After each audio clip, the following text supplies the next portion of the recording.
Welcome back to the Recovering Liberal. It's Thursday, the 7th of December. It's late in the evening. I just ate fajitas, so I'm going to try to get through this episode without weird frog noises in my throat. Fun fact about me, it's actually not super fun for me, but I have always been physically incapable of burping. I've tried to learn. My dad used to try to teach me. My husband has tried to teach me. I can't get it past about this point in my throat. When I was little, I thought it was just because I had a long neck. That's what I thought. But yeah, don't worry about it. It's super weird. I realize that. And things just stop right about here and come out as kind of like a frog noise, like deep in my throat. It's strange, yes. But that's not what I want to talk about today. So let's get to it. I want to talk about our kids.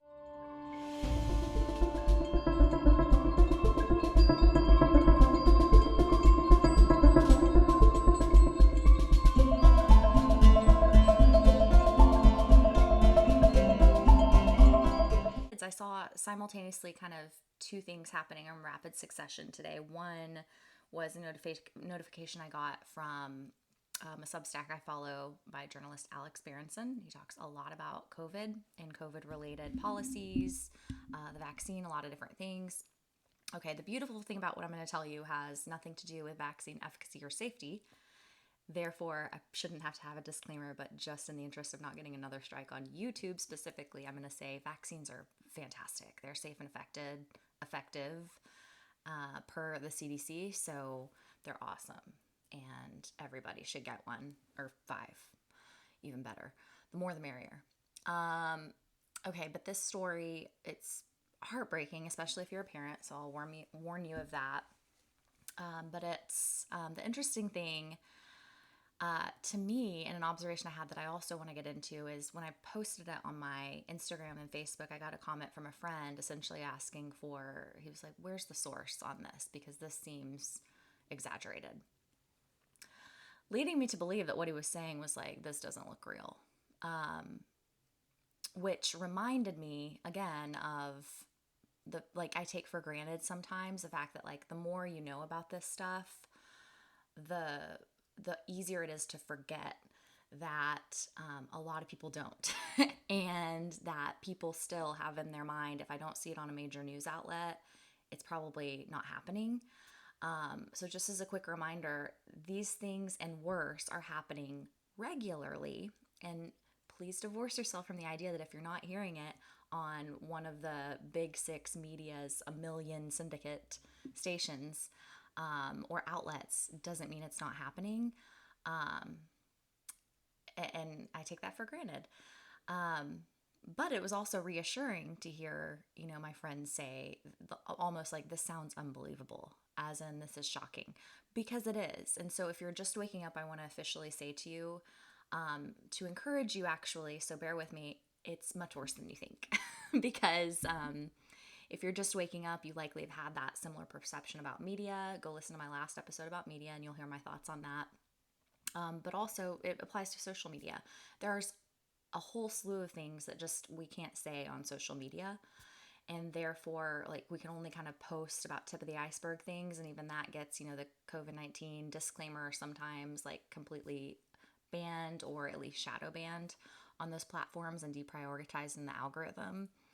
So when you are seeing things, they're the tip of the iceberg, kind of milder things that people are allowed to post on the bigger tech platforms. So, but where the encouragement is in that, when I say it's much worse than it seems, is the encouragement and the hope for me is knowing what's going on, because it allows you, it's actually a really hopeful position to be in, because it allows you to take back your autonomy and your free thinking and navigate around different systems to make better decisions for your family and for your own health.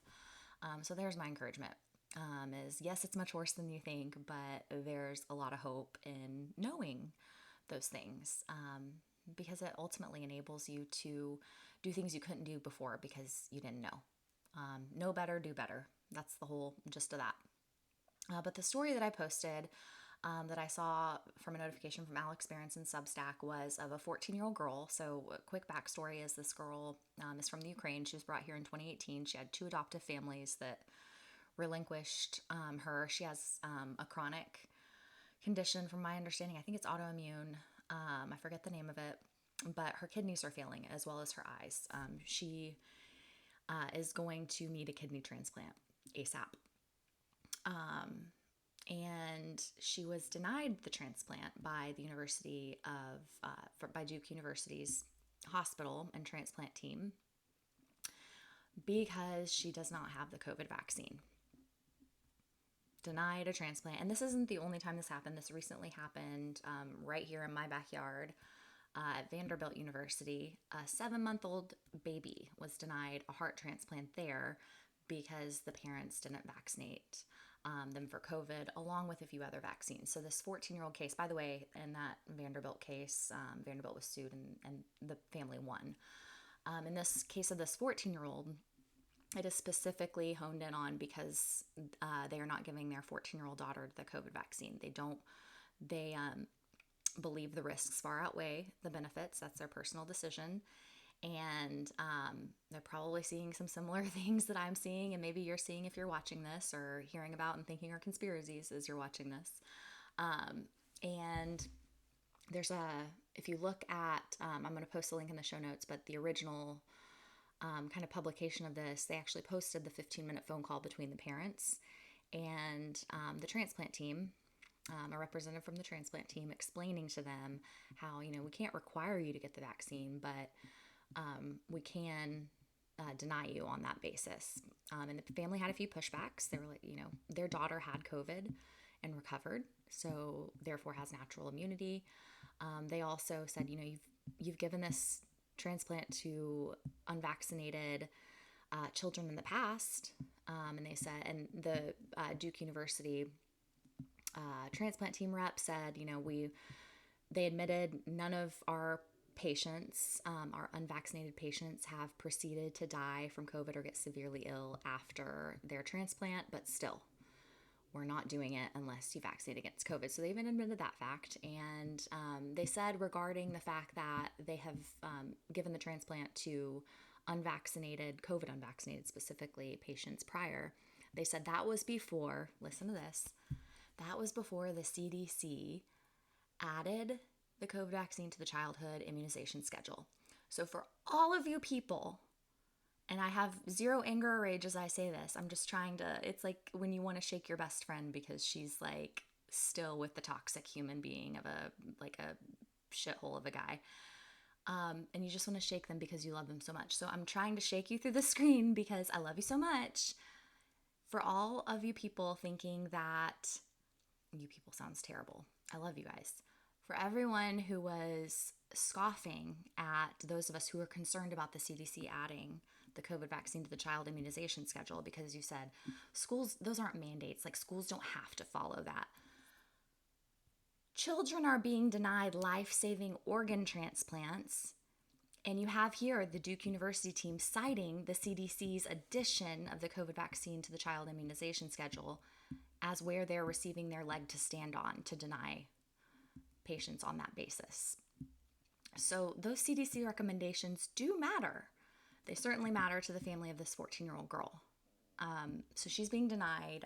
I posted a link on my social media there. The family is currently trying to raise money so that they can travel to a transplant center that will allow her to get a transplant that she needs to live without requiring them to inject her with a vaccine that they don't believe is worth the risk.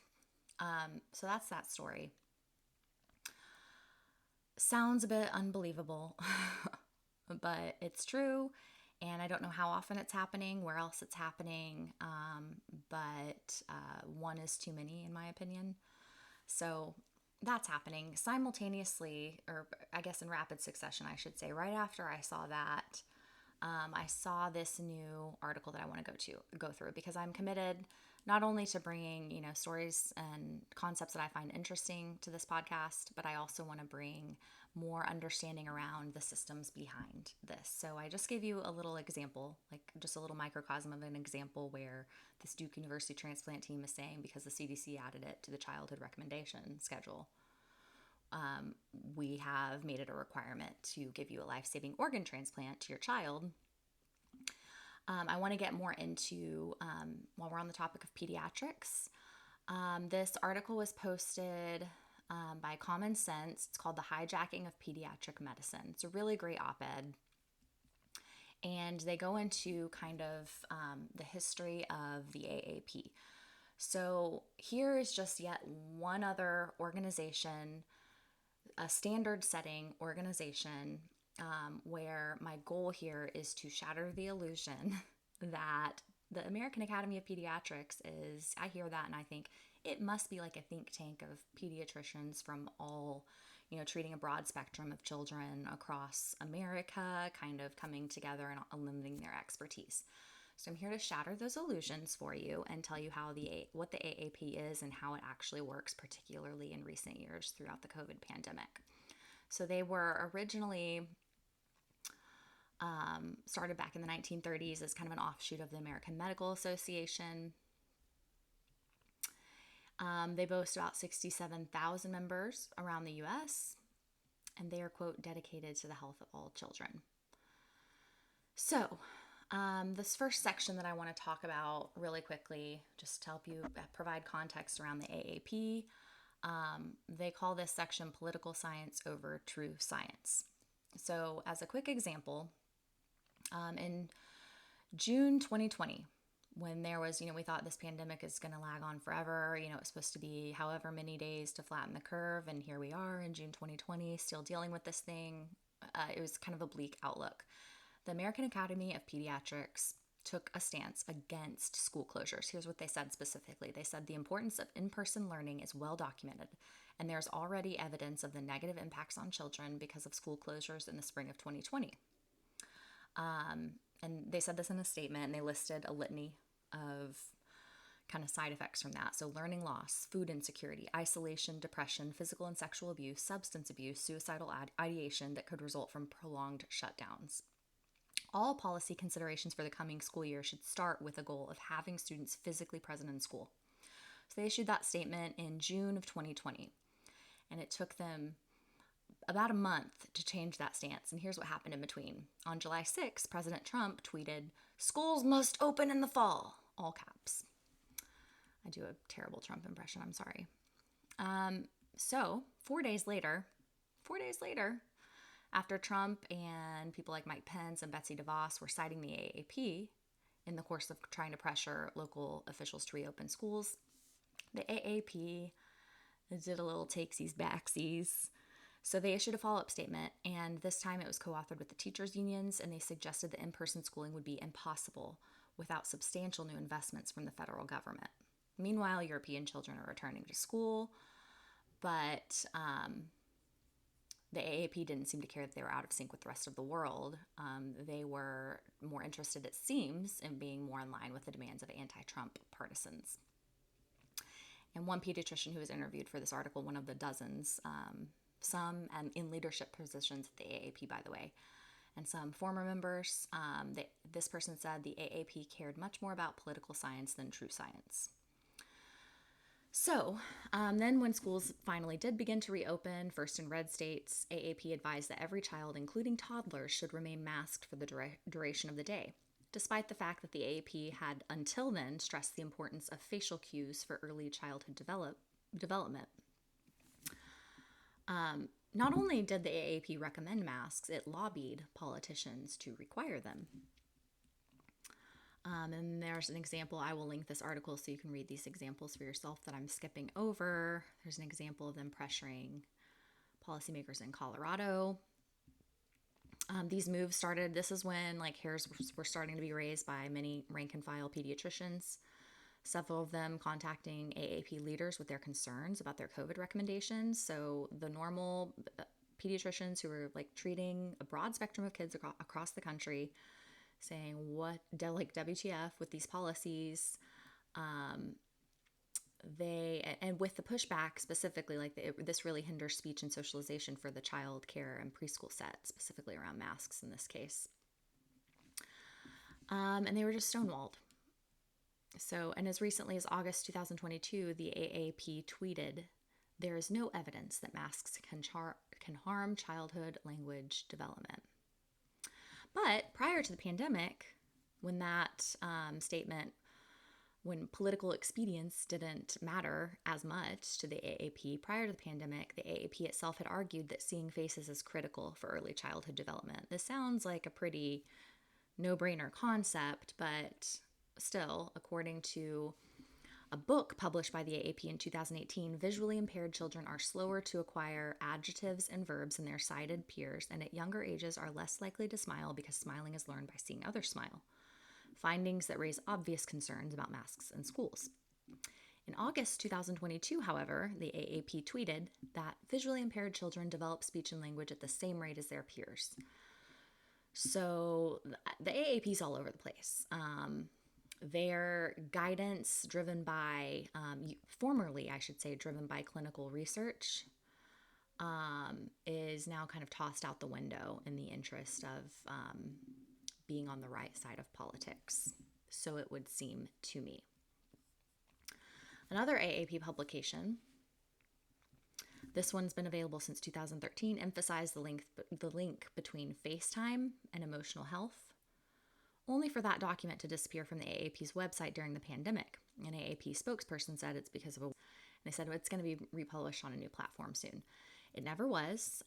When this journalist that wrote the article I'm reviewing with you right now, when they asked to be directed to the document's new home, a spokesperson for AAP said it was removed because it was outdated.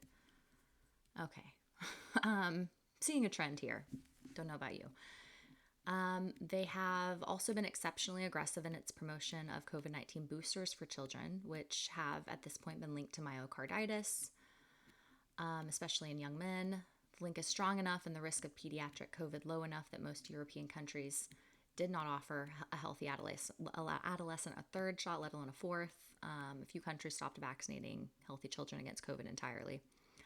But the AAP didn't stop at advocating for a third dose of the original vaccine.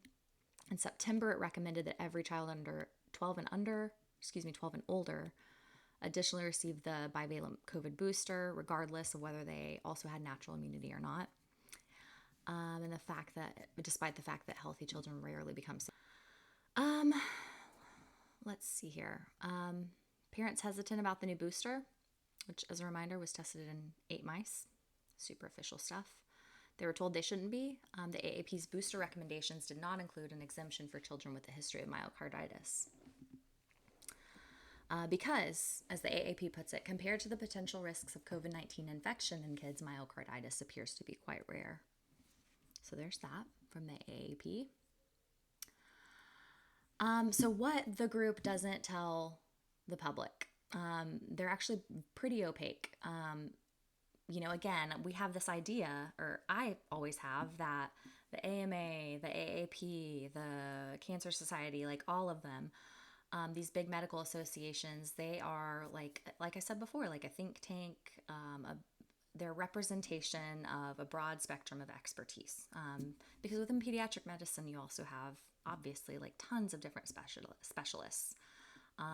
In pediatric cancer, in cardiology, in immunology, in endocrinology, you have all of these specialists within the pediatrician community, along with, of course, like the ones us parents, are probably familiar with, which are the ones like treating most of our kids. That is not where these guidelines are coming from. It is not a broad cross-section of pediatricians all over the country. What it is, it's about a dozen doctors. It's about 12 doctors on an ad hoc, so a brand new made up COVID-19 response team. So when the pandemic was declared, the AAP formed this ad hoc COVID-19 response team. It's so opaque, in fact, that many AAP members were unaware even of its existence. Some of them, one pediatrician's quoting, she's at UVA Children's Hospital. "I have no idea who made these decisions. I wasn't even aware a COVID committee exists." There's no record of the COVID-19 response team anywhere on their website, and the organization has declined to provide a list of its members. So we don't know who all of the members are, unfortunately. Even AAP officials who knew about the committee could only name a handful of people on it based on sporadic interactions with that group. So we've kind of put together essentially who a few of these people are. One name that kept coming up was Yvonne Maldonado. She is the former chair of the AAP's Committee on Infectious Disease, and she is a professor of pediatrics at Stanford Medicine. Sounds legit. While she's not the head of the response team, she appears to have been in the driver's seat on many of its key decisions. So she was quoted in AAP press releases about the pandemic, and she served as the AAP's main representative on the CDC and Prevention Advisory Committee. So they drop vaccine recommendations for children. So she also, fun fact, ran clinical trials of Pfizer's mRNA vaccine at Stanford, a job for which she would have been paid by the pharmaceutical company known as Pfizer. So a bit of a conflict of interest, one would think, but maybe it gets better. The AAP said that she complied with all of its conflict of interest disclosure policies, but her work with Pfizer may help explain why the AAP and CDC, while they are technically separate institutions, have issued nearly identical recommendations on the COVID vaccine. So very few people are behind these sweeping decisions. Every public health department aligns with CDC policy, and on kids and COVID, the CDC is going to defer to the AAP. That is what one doctor said. So this COVID-19 response committee at the AAP, they were convened in the early days of the coronavirus as kind of a stopgap, right? So meant to be temporary. Like, it's a crisis. We're going to have to circumvent kind of here was the AAP's kind of way of working until then. They would, when they issued guidance, before they did any of that, it was always purportedly, at least, like clinically driven, and it was also kind of a consortium of minds that they would consult across the pediatric spectrum. So if something, for example, involved, had implications for both cardiology and endocrinology, they would consult those types of pediatricians. That didn't happen with the COVID-19 response committee. So that kind of process they hit a big pause button on that and made an exception in the interest of it being a crisis. So when things are declared a crisis, we've learned throughout this pandemic the hard way, corners do get cut because it's seemingly justifiable, right? So we have to stop and take a moment to consider that as corners are being cut and people are focused more on expedience than on kind of their typical vetted ways of working, that we're going to sacrifice some things. And one of those is the expertise of people across the spectrum of pediatrics. So you have 12 people making decisions, these people who at worst have biases because they are literal conflicts of interest because they have been paid to do research on the pharmaceutical companies' vaccines. And at best, these, who we know is on this little AAP COVID-19 task force, essentially, they are from like bureaucracies and academia and children's hospitals. Children's hospitals, there's an inherent bias there because they're treating, the tiny, tiny cross section of our kids who get super, super ill from not just COVID, but from a lot of things. Whereas 99.9% of our kids being treated by the rest of pediatricians who aren't on this COVID-19 little committee, making these sweeping decisions, don't have a say, and they're more representative of what's happening with our children. Instead, these people who have bureaucratic and academic and more kind of critical care experience are the tiny subset of officials who are making these decisions. So, and this article goes on to kind of describe that. They say typically the AAP will not take a position without first soliciting feedback from all sections of the group that might be implicated by it, say infectious diseases, etc., to ensure the guidance reflects a thorough cost-benefit analysis. That did not happen on the high-stakes issues posed by the pandemic. Instead, 3 knowledgeable AAP members said The COVID-19 response team issued recommendations without considering other parts of the AAP in the hope of staying ahead of the virus. So for expedience, kind of skipped over all that, annoying red tape of having good advice.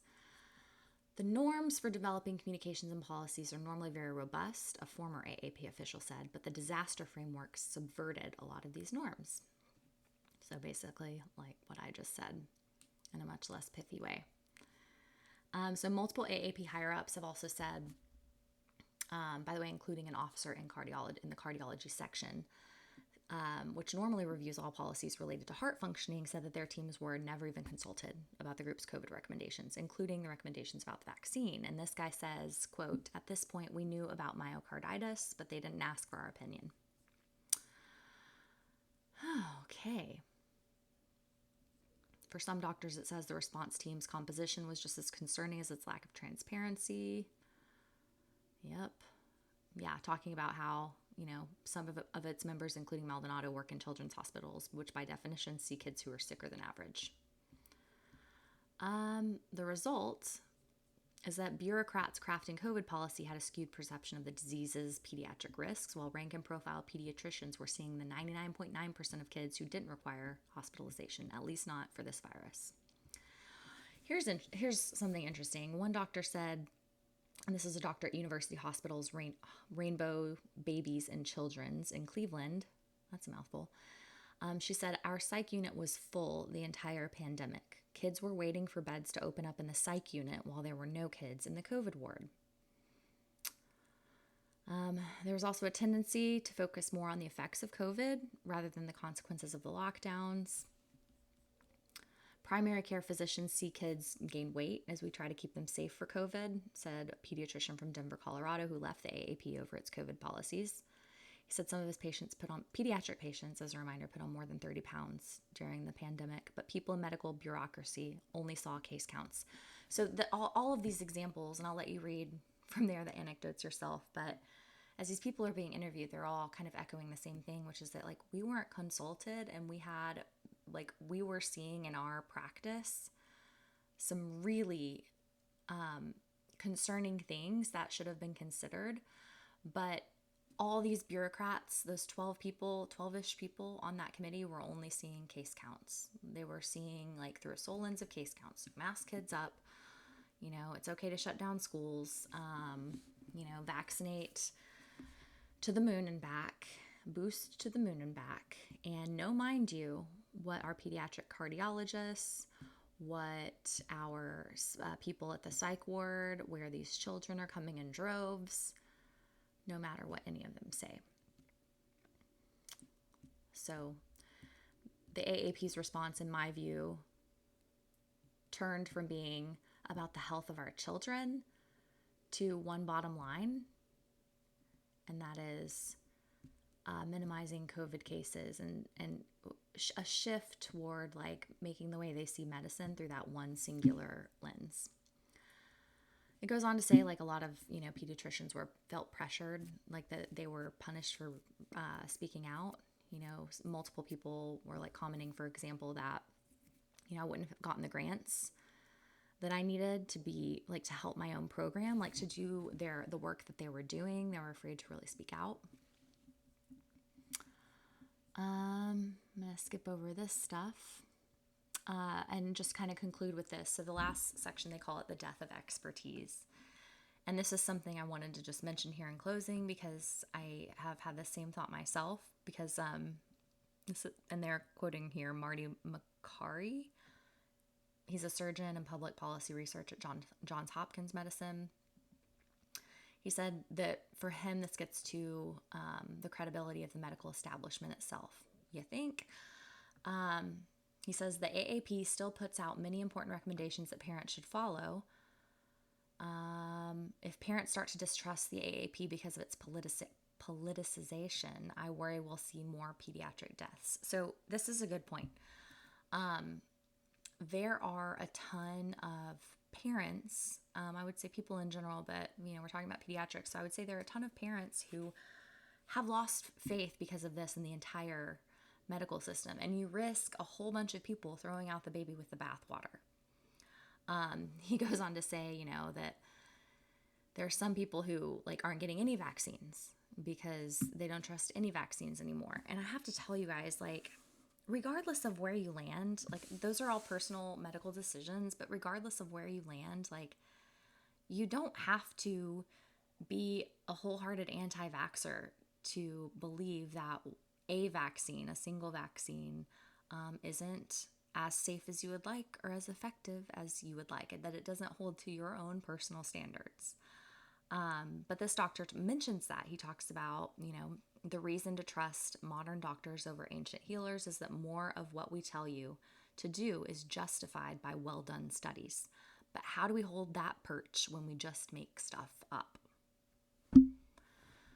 So, yeah, I think he makes a good point. A bunch of parents are basically tuning the medical establishment out entirely.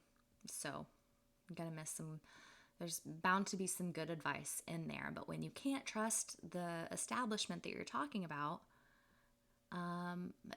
you're just, that's what happens, is trust erodes. And I don't know how that's going to be rebuilt, honestly, but I don't think that's our problem to solve right now. I think we just have to worry about, knowing the truth and being informed so that we can know better and do better. All right. Thanks for bearing with me.